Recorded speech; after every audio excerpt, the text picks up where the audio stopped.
You know, on the surface, this looks like a pretty classic American breakfast. But what if I told you that this is actually the starting point of an investigation? It's a journey deep into the American food system to uncover what is really in the food we eat every day. 1,300. Let that sink in.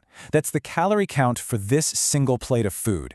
And that's before you add the coffee with cream and definitely before that river of syrup that's about to go all over those pancakes. So think about that for a second. The recommended daily intake for most people is somewhere around 2,000 calories. This one meal, it completely demolishes more than half of that before your day has even really gotten started. So this isn't just a big breakfast, it's a puzzle. And it's what sent us on this whole journey to figure out, how did our food get like this? All right, so Section 1, the shocking breakfast. It's that moment, you know? That moment of realization when you're looking down at your plate and just thinking, wait a minute, how can this be right? That feeling is where this whole investigation really begins, because it turns out millions of us are having that exact same thought. And when you zoom out, the big picture is, well, it's alarming. Obesity rates have literally tripled in the last 50 years. We're talking nearly half of all Americans are now considered seriously obese, and a crazy 40% are pre-diabetic. You have to understand, this is not a crisis of willpower. This is a crisis in our food system. So that brings us to Section 2, the Great Sugar Cover-Up. Because how did we get here?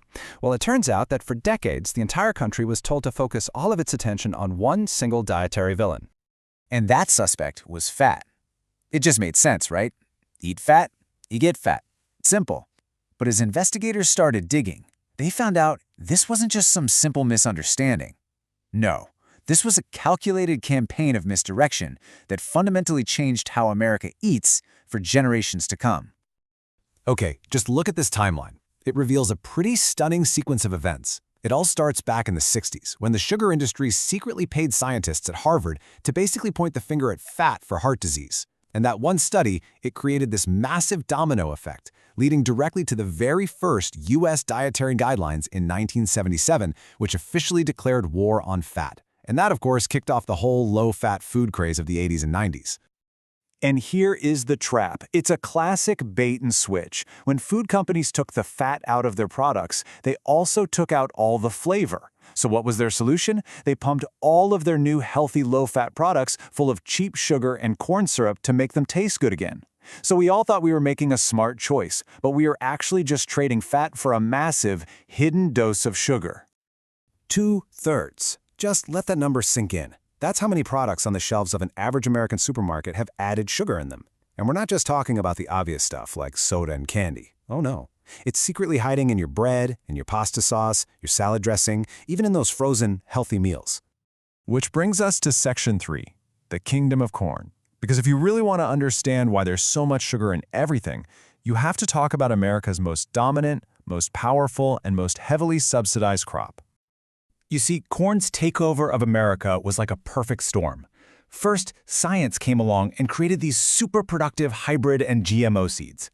Then, government policy stepped in with huge subsidies that made growing corn a financial no-brainer for farmers. And finally, a huge new demand from the ethanol industry created this massive surplus. And the result? America was practically drowning in cheap corn. So what do you do with a literal mountain of cheap corn? Well, you turn it into something even cheaper and even more profitable. High-fructose corn syrup. This stuff, this intensely sweet liquid, became the food industry's secret weapon. It was the perfect, cheap ingredient to make processed foods sweet, give them a long shelf life, and make them incredibly addictive. It basically cemented its place as the king of American sweeteners. Okay, on to Section 4. Convenience over everything. This flood of cheap ingredients like corn syrup didn't just change what was in our food, it changed what we expected from our food.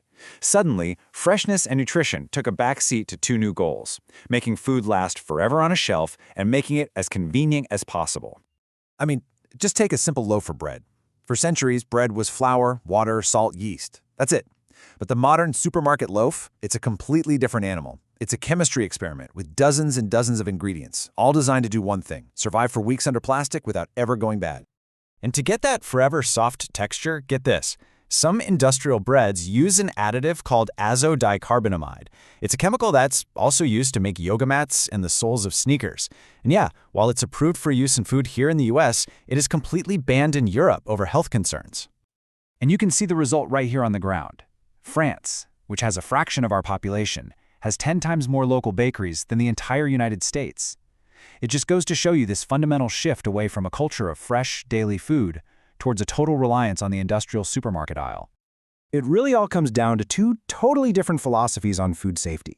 Think of it like this. In Europe, the approach is that an additive is basically banned until it's been proven to be safe. But in the US, it's often the opposite. An additive is allowed until it's definitively proven to be harmful. It's a huge difference. So, that brings us to our final section, navigating the maze. If the system is this confusing and this complicated, how do you fight back? How can anyone possibly find real food in this maze of processed products? Well, the good news is you can become your own food investigator. And here's your toolkit.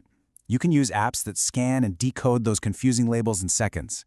You can change where you shop, going to farmers markets. You can even seek out imported versions of your favorite snacks, which, believe it or not, often have simpler, better ingredients.